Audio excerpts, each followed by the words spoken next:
घर में बरकत न आने के 30 कारण समय निकालकर जरूर पढ़ें। घर में बरकत नहीं होती तो 30 काम बनते हैं गरीबों का कारण होते हैं। ये काम आज से ही करना छोड़ दें वरना बाद में बस पछताएंगे। दोस्तों, आजकल हर किसी की यही शिकायत होती है कि घर में बरकत नहीं होती, पैसे में बरकत नहीं होती है, पैसा होने के बाद भी फिजूल खर्ची हो जाती है और आवश्यकताएं पूरी नहीं होती हैं। अगर आपके साथ भी ऐसा होता है तो आप भी ध्यान दें कि ऐसा किस कारण होता है और इस समस्या का क्या कारण है और फिर उसे वजह को तलाश कर हमें उस वजह को ख़त्म करना होगा जिस कारण से हमारे घर में बरकत नहीं आती है। आज के इस वीडियो में मैं आपको कुछ ऐसे काम बताने वाली हूँ जिससे घर में बरकत नहीं आती है, साथ ही आपके जीवन में परेशानी आती है। ऐसे 30 काम हैं जिन्हें करने से हमारे घर से बरकत ख़त्म हो जाती है, जिन्हें हमें तुरंत ही करना बंद कर देना चाहिए। नंबर 1, नहाते समय पेशाब करना। अगर आप भी जाने अनजाने नहाते समय या नहाने की जगह पर पेशाब करते हैं तो यह भी आपके घर में गरीबी का कारण बन सकता है और इसकी वजह से भी आपके घर में बरकत आनी रुक सकती है। नंबर 2, टूटे हुए कंघी से बालों में कंघी करना भी बहुत ही अशुभ माना जाता है। कहते हैं कि टूटे हुए कंघी से बाल में कंघी करने से आपके भाग्य के दरवाजे बंद हो जाते हैं। नंबर 3, टूटी हुई चीज़ों का इस्तेमाल करना, जिसे टूटे हुए बर्तन जिनमें हम खाना बनाते हैं खाते हैं वह बर्तन टूटे हुए नहीं होने चाहिए। नंबर 4, बहुत सारे लोगों की आदत होती है कि वह नल को खुला छोड़ देते हैं या फिर सही से बंद नहीं करते हैं और पानी टपकता रहता है। कहते हैं जिस घर में पानी टपकता रहता है उस घर में पानी श्राप देता है कि जिस तरह मैं बह जा रहा हूँ उसी तरह तुम्हारे घर में भी पैसा पानी की तरह बह जाएगा और तुम्हारी कोई भी बरकत नहीं होगी। नंबर 5, बंद घड़ी का घर में होना। कहते हैं जिन घरों में बंद घड़ी घर में होती है वह घर कभी भी आगे नहीं बढ़ सकता है। वह सास के अनुसार बंद घड़ी जिस घर में होती है उस घर की किस्मत के दरवाजे भी बंद हो जाते हैं और माँ लक्ष्मी कभी भी उस घर में प्रवेश नहीं करती है।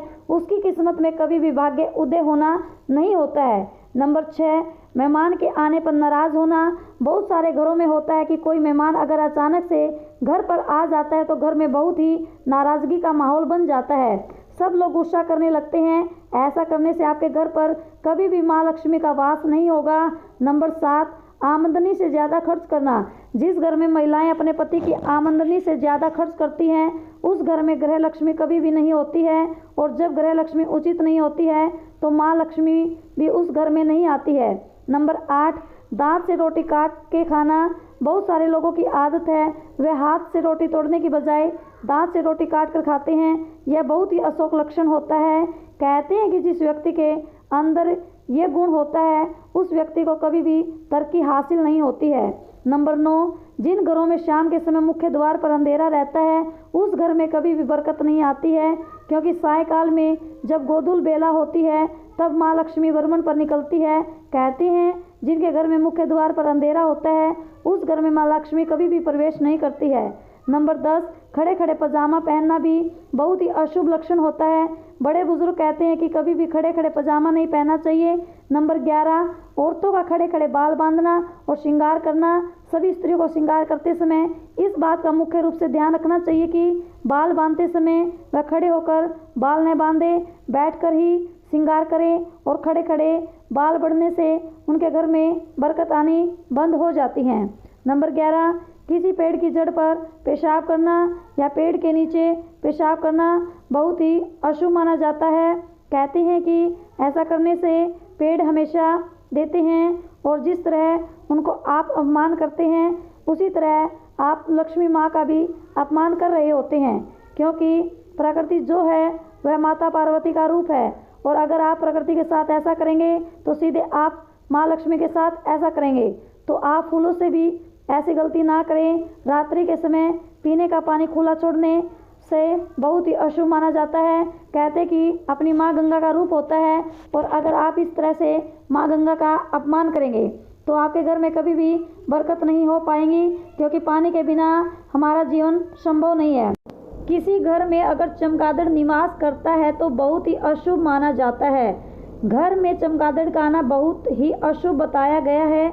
बहुत सारे लोगों की आदत होती है, वह हर बात पर कसम खाने लगते हैं और अपनी सत्यता साबित करने के लिए उनके समझ में एक प्रमाण होता है, परंतु कसम खाने से आपके घर में जो भी बरकत आती है वो रुक जाती हैं, क्योंकि आप बहुत ही बुरी आदत होती है। बहुत सारे लोगों की आदत होती है कि वह हर वक्त अपनी औलाद को कोसते रहते हैं कि मेरी औलाद अच्छी नहीं है, निकम्मी है, परंतु उनका ऐसा करना बहुत ही गलत होता है। भगवान ने हमें जैसे भी संतान दी है, कम से कम हमें संतान दी तो है, हमें संतान सुख से नवाजा है, हमें भगवान का शुक्रिया अदा करना चाहिए। अगर आपकी संतान गलत है तो ये आपके पूर्व जन्म के कर्म हैं जो आपको इस जन्म में देखने पड़ रहे हैं। उसके लिए हमें बार बार कोसना उचित नहीं होता है। कुछ लोगों की आदत होती है वो दरवाजे की दहलीज पर बैठते हैं, परंतु जो दरवाजे की दहलीज होती है वह हमारे घर की बरकत की निशानी होती है, हमारे लिए वह पूजनीय होती है। इसलिए हम शाम को उस पर दिया जलाते हैं, लेकिन बहुत सारे लोगों की आदत होती है उस पर बैठने की या खड़ा होने की। ये बहुत ही अशुभ होता है, इसे करना आज ही बंद कर दे। घर एवं सीढ़ी को हमेशा साफ सुथरा रखना चाहिए, क्योंकि इन जगहों पर यदि कचरा जमा हुआ है तो लक्ष्मी का आगमन घर में नहीं होता है और कार्यों में रुकावट होती है। घर में टूटी हुई झाड़ू कभी नहीं रखनी चाहिए, क्योंकि इससे घर में बरकत नहीं होती है। वास्तुशास्त्र के अनुसार अगर घर का ढलान पूर्व उत्तर की दिशा में नीचे की तरफ होता है तो ऐसे घर में हमेशा के लिए बरकत रुक जाती है और व्यक्ति धीरे धीरे राजा से रंग खो जाता है। वास्तुशास्त्र के आधार पर अगर बेडरूम में दर्पण है तो दाम्पत्य जीवन में आपसी प्रेम प्राय नहीं देखने को मिलता है और लगातार व्यक्ति बीमार रहता है। फिर आई हुई लक्ष्मी भी दवा में चली जाती है और घर में बरकत नहीं रहती है। दक्षिण दिशा में शौचालय होने पर व्यक्ति के घर में बरकत कभी नहीं होती है। वास्तुशास्त्र के अनुसार पश्चिम दक्षिण दिशा में शौचालय होने से घर की बरकत ही नहीं अपितु जातक का भाग्योदय भी नहीं होता है। दोस्तों, अगर वीडियो अच्छी लगी हो तो वीडियो को लाइक और चैनल को सब्सक्राइब जरूर करें। धन्यवाद।